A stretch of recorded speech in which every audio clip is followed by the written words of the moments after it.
அனைவருக்கும் வணக்கம். நில அளவைத்துறை ரொம்ப பழங்காலத்து துறை.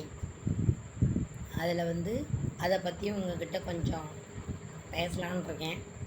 அதில் நில அளவைக்கு பயன்படுறது நிலத்தில் முதல்ல இடத்துக்கு போய் நிலத்தை அளந்து அதுக்கப்புறம் அதை கொண்டு வரைபடம் வரைஞ்சி அளவுகள்லாம் ரெடி பண்ணி வரைபடமாக தயாரிக்கிறது. அதுதான் முழுப்பணி. அதில் நில அளக்கும்போது பயன்படுத்தப்படக்கூடிய நில அளவை கருவிகள் என்னென்ன அப்படிங்கிறத chain survey land records manual 1 அந்த புக்கில் இருந்து உங்களுக்கு நான் சில விஷயங்கள் சொல்கிறேன்.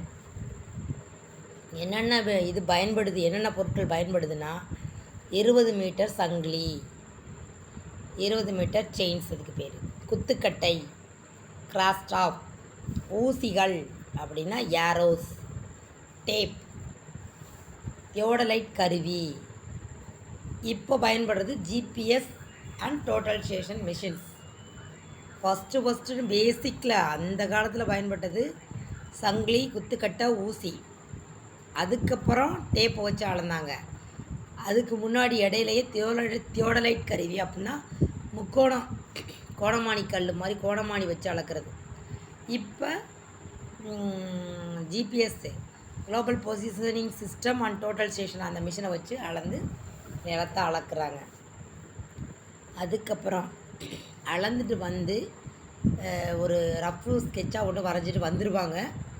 ஆஃபீஸில் அதை வரைபடத்தை வரைவு செய்ய தேவைப்படும் கருவிகள் என்னென்ன அப்படின்னா மெட்ரிக் ஸ்கேல், பேரலல் ரூலர் இணைகிற அளவுகோல், டிராயிங் பென் அப்படின்னா வரைகிறதுக்கு பேனா, காம்பஸ், ப்ரொடக்டர்,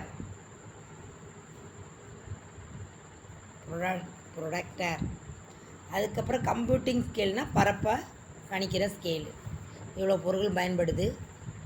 இது எந்த இதுன்னா இதுவும் chain survey land records manual part 1 அதிலிருந்து எடுத்திருக்காங்க. இந்த விஷயத்தை உங்கள்கிட்ட ஷேர் பண்ணதுக்கு எனக்கு ரொம்ப சந்தோஷம். நன்றி.